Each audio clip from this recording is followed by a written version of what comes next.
Welcome student to Radiation Oncology course. My name is Dr. Ganesh Kumar Patel and this is the lecture number 36, and the title of today's topic is the quality assurance of a Telecobalt machine.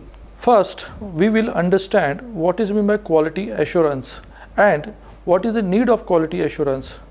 So I want to give you an example in your day-to-day life. The equipments or the vehicles we are using, all these devices which are involved electronics and mechanical things require a quality assurance. For example, if you take an example of a car, before purchasing a car, the manufacturer perform a stringent quality assurance test, like the airbags, like brakes, and so many moving parts which are in a car.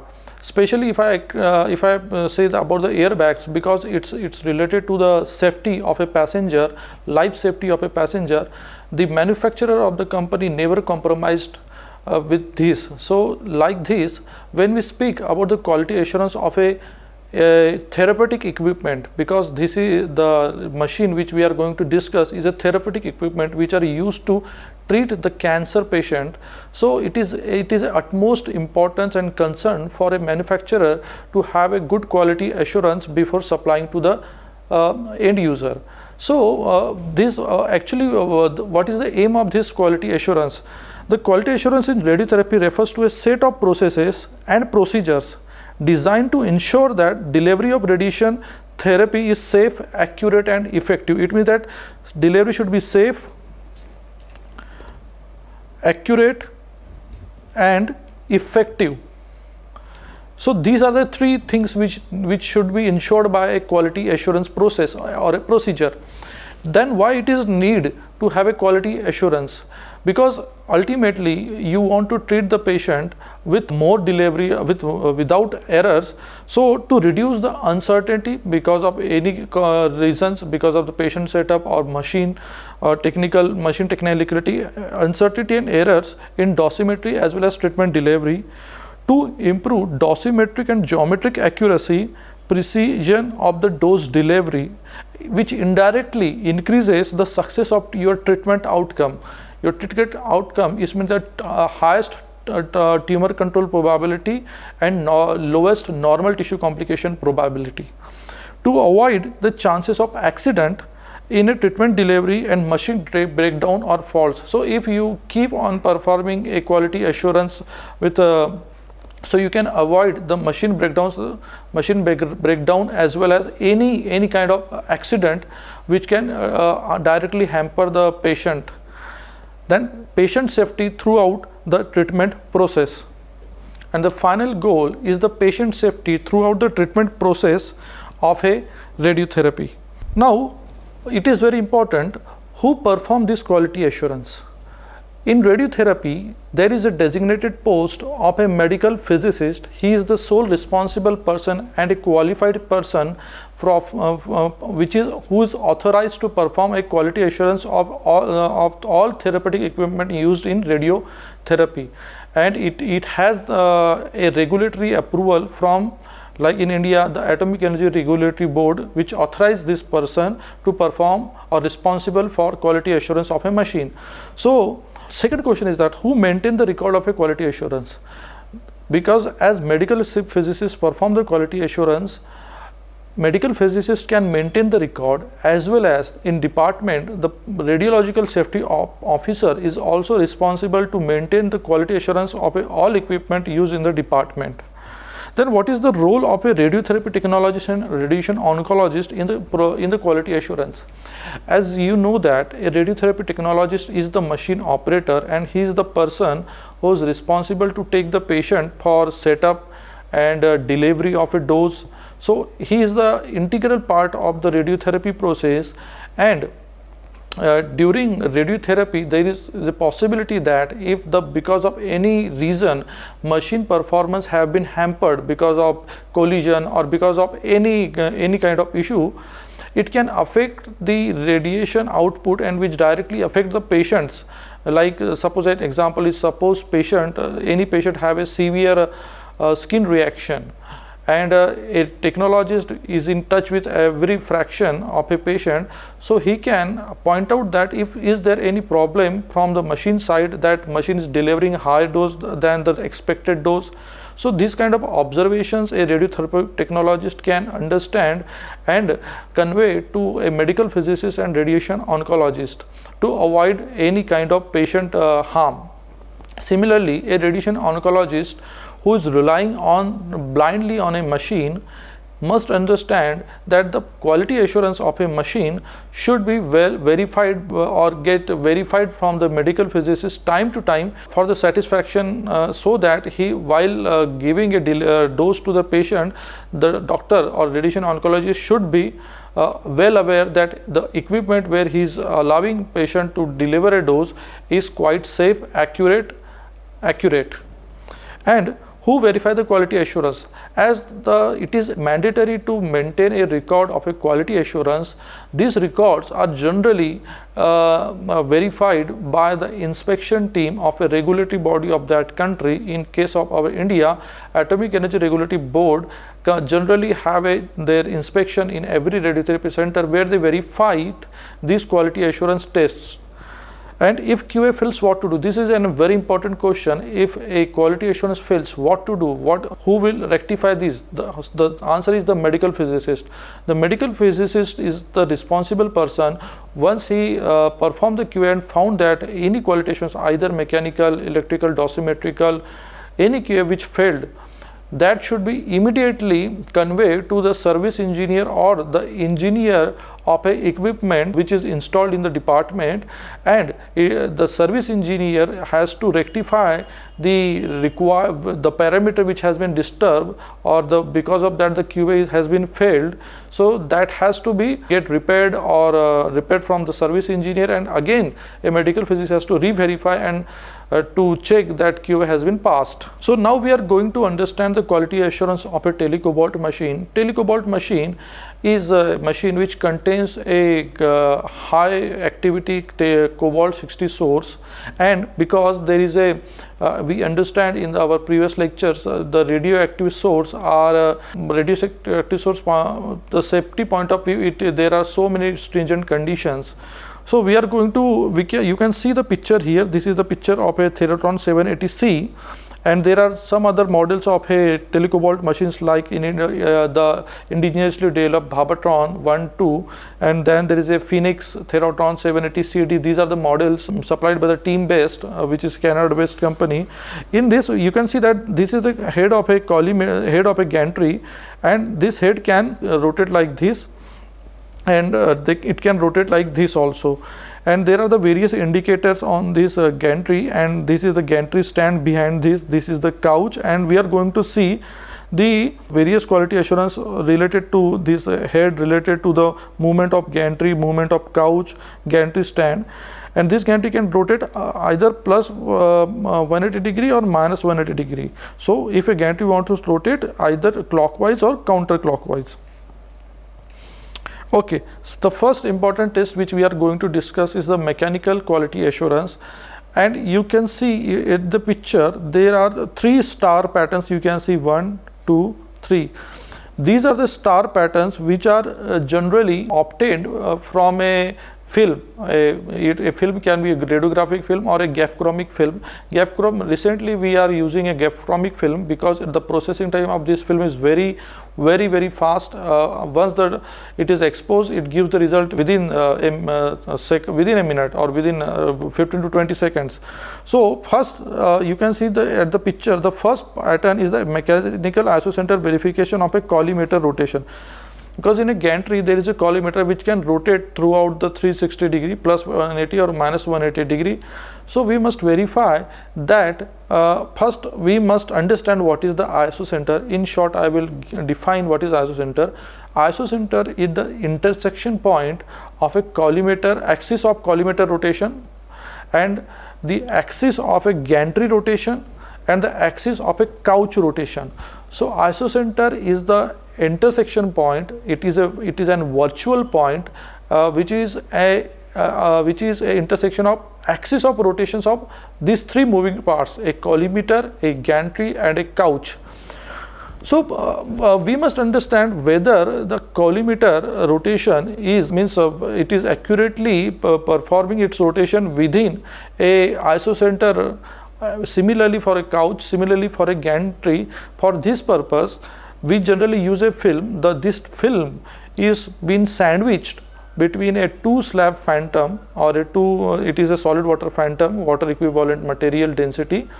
This film is been placed between two slab phantom and just placed over the surface of a couch at the isocenter. At the isocenter means in a Telecobalt the SSD is 80, so 80 SSD should be come at the film, and then you need to open a small slit of 1 centimeter thickness of a collimator, in which X and Y jaws are closed and only a 1 centimeter slit kind of structure is opened, and in this a 0 degree, 45 degree, 90 degree, 125 degree, 180 degree, 235 degree.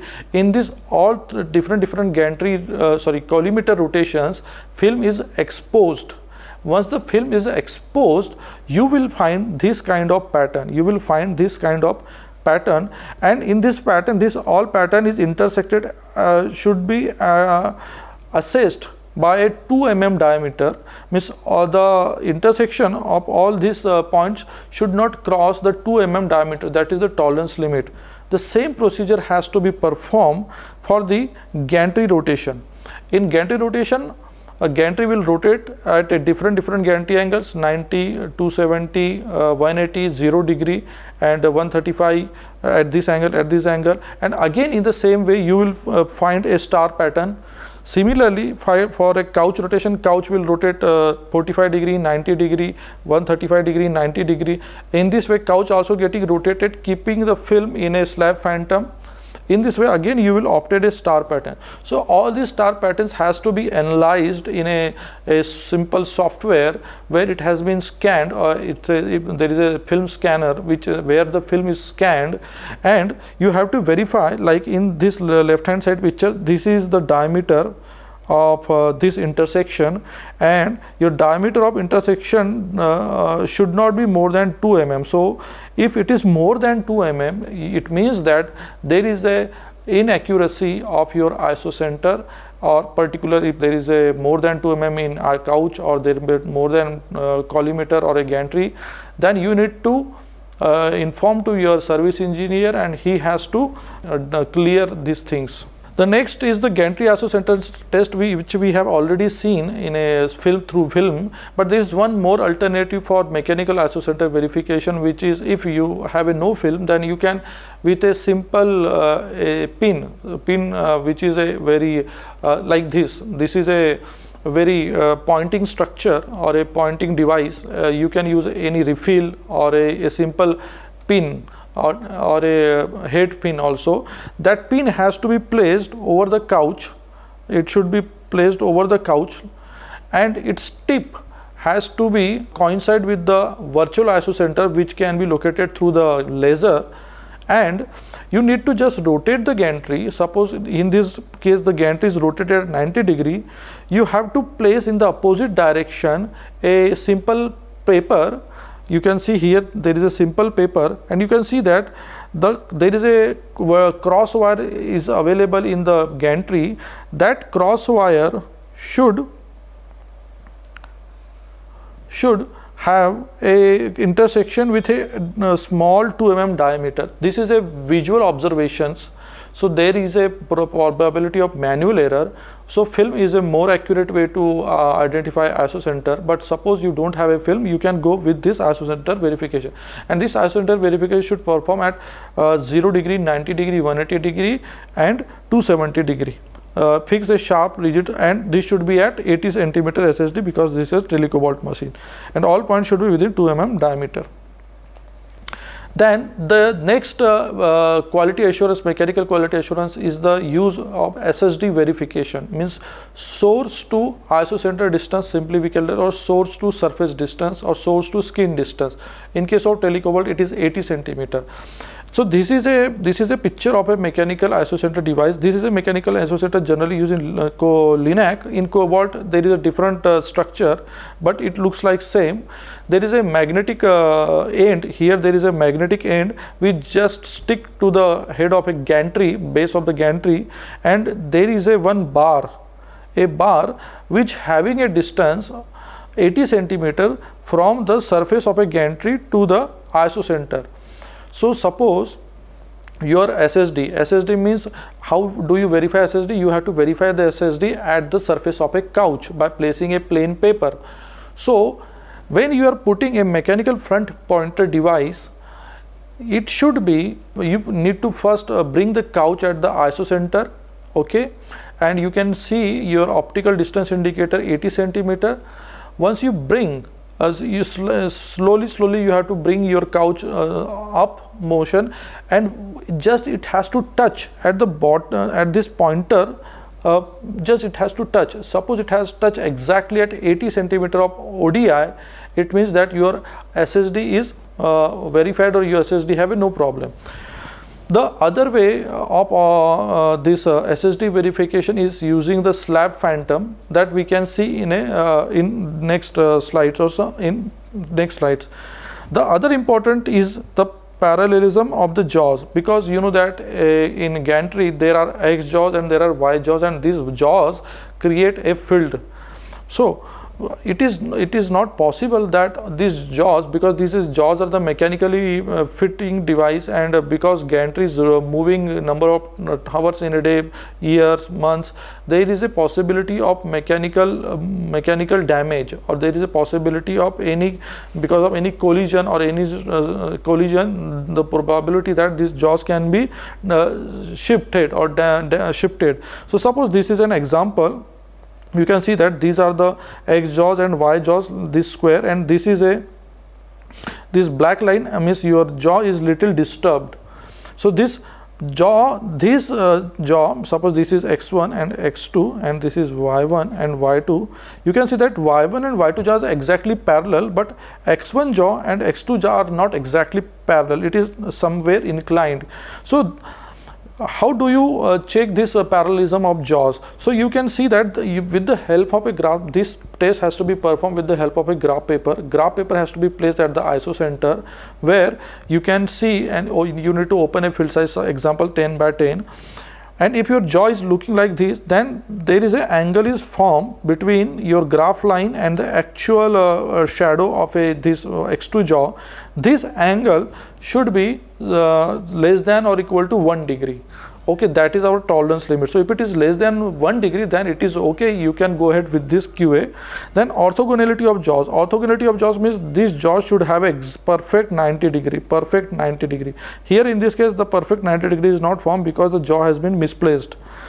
Then symmetry of jaws. Symmetry of jaws is very simple. When you are putting a graph paper, the area which should be at left side should equal to the area at the left side. Similarly for X1 jaw as well as X2 jaw. That is the symmetry, and the tolerance for the symmetry is less than or equal to 1 mm, within 1 mm.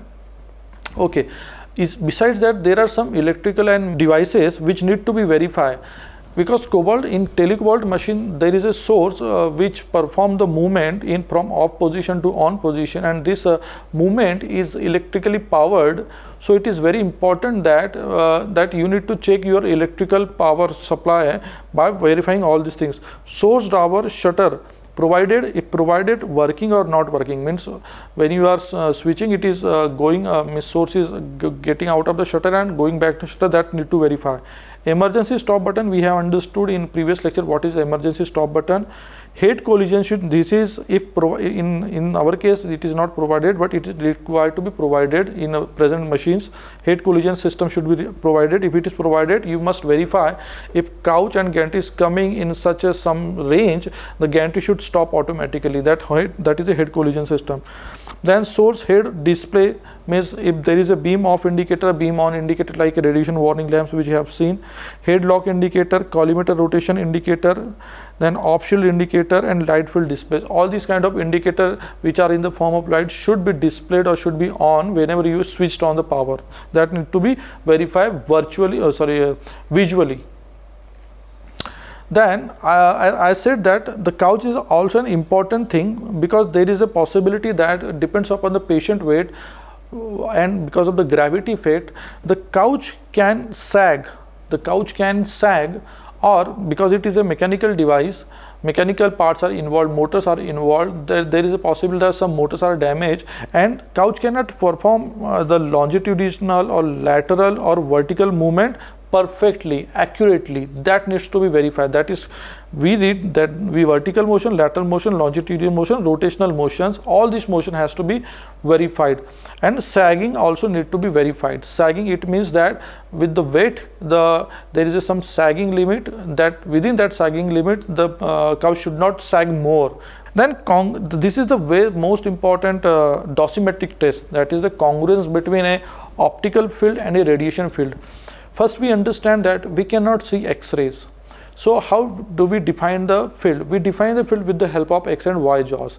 So when you are defining a field, you need to see your field. So for that, there is a optical light which is placed inclined, and there is a mirror system which provides a optical field at the surface of a couch, which should reflect similarly that it is equal to a radiation field.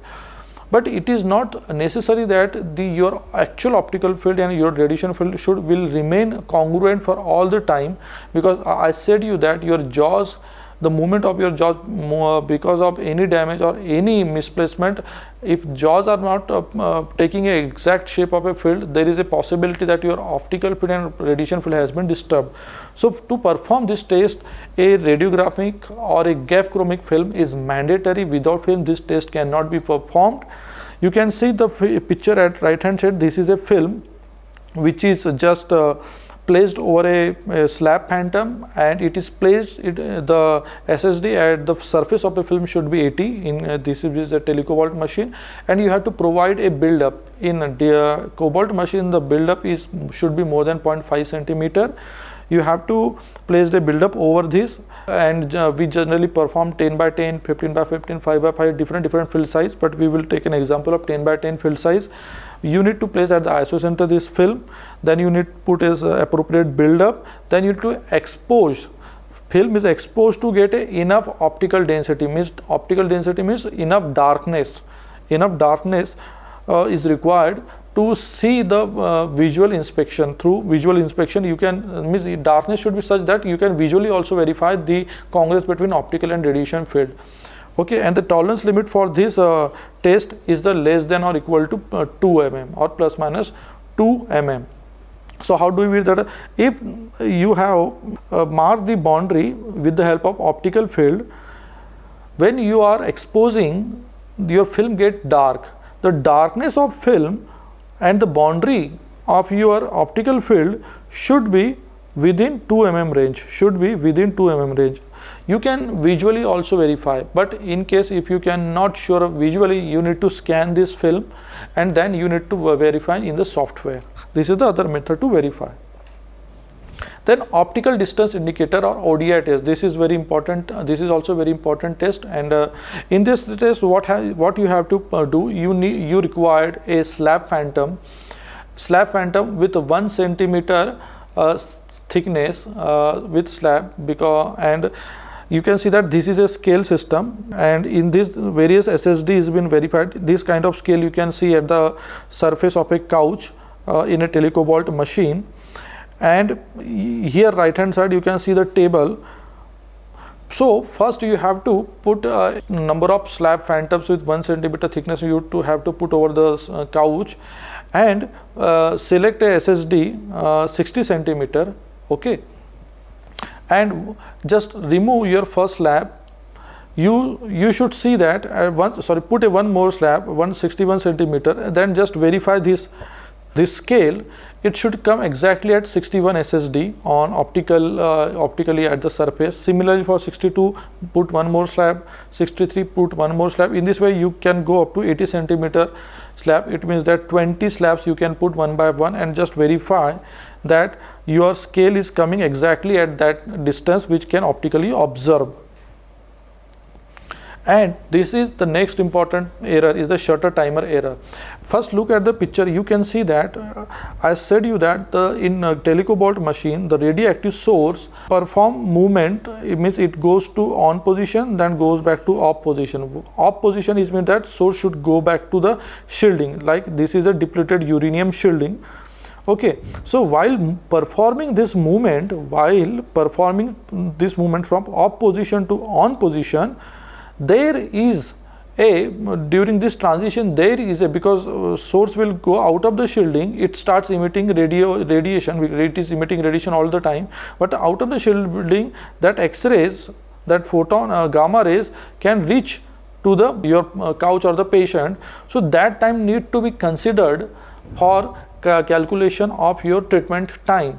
So time of movement of source gives extra radiation, hence contribution to output is required to consider, and this is called a timer error.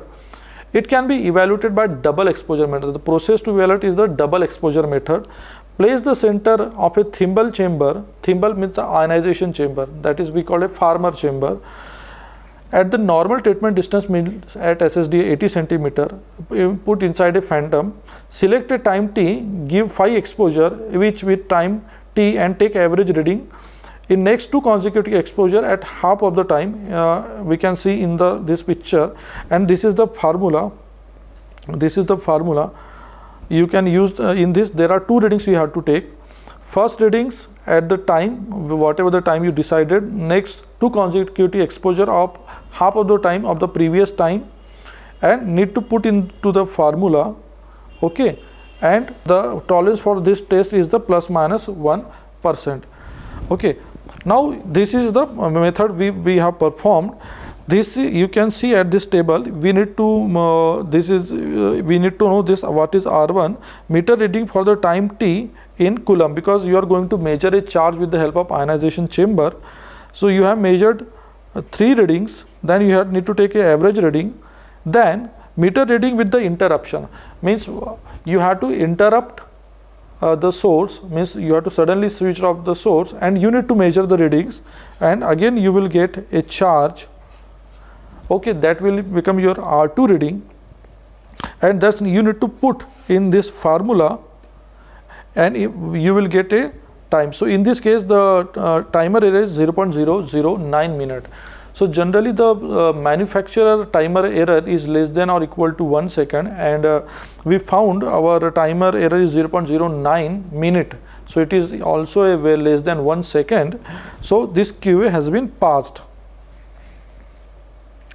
The next is the absolute dose measurement or output of a machine. This is also an important test, because it is a Telecobalt source where core source is decaying with time according to its half-life, and every day the activity of source is decaying. When activity source of decaying, the dose rate is also decreasing. So and your treatment is based on the treatment. That is why your in Telecobalt you calculate the treatment time instead of monitor unit, which is generally performed in a Linang. Okay, so for performing a output calibration or output measurement, you need a setup according to a protocol. Generally we use the protocol of TRS 398. In this protocol you need a water phantom or a solid water phantom with a minimum dimensions of 30 into 30 centimeters square. Larger dimension can be also good. And in that case, here it is a Telecobalt, so we will place SSD, means your source to water distance if you are using water phantom, or source to slab distance if you are using solid water phantom, should be 80 centimeter. Your chamber should be placed at a depth of 10 centimeter, and your field size should be 10 by 10. So these are the reference conditions, and the chamber which are going to be used is the Farmer ionization chamber. These are the reference conditions for performing a absolute dose measurement. In this case you need a temperature pressure correction factor. So for that you need to measure the temperature, pressure, then you need I said you there is chamber, then you also know that the calibration factor of your ionization chamber. Then what is the exposure time, for the time for which you are going to switch on your beam, and I said about the phantom. So once you have done the setup according to the reference conditions, you need to, your gantry should be at 0 degree, collimator with 0 degree rotation, and couch is also 0 degree rotation. As source to SSD is 80 centimeter, chamber depth 10 centimeter, and this is the percent depth dose value at 10 centimeter which is required for the calculation. And this is your correction factor formula. This is the correction factor formula for the calculation of your output. So this is the temperature pressure correction formula. This N is your calibration factor for your reference for your ionization chamber, and here it is your exposure time, and plus minus delta T means timer error. Timer error can be negative or positive. In our case we found the minus or negative value, so if it is in minus you need to subtract this value. Then you have to normalize the output factor, output for a given field size and output for a 10 by 10 field size, because you are doing for a 10 by 10 field size. For other fields you need to normalize.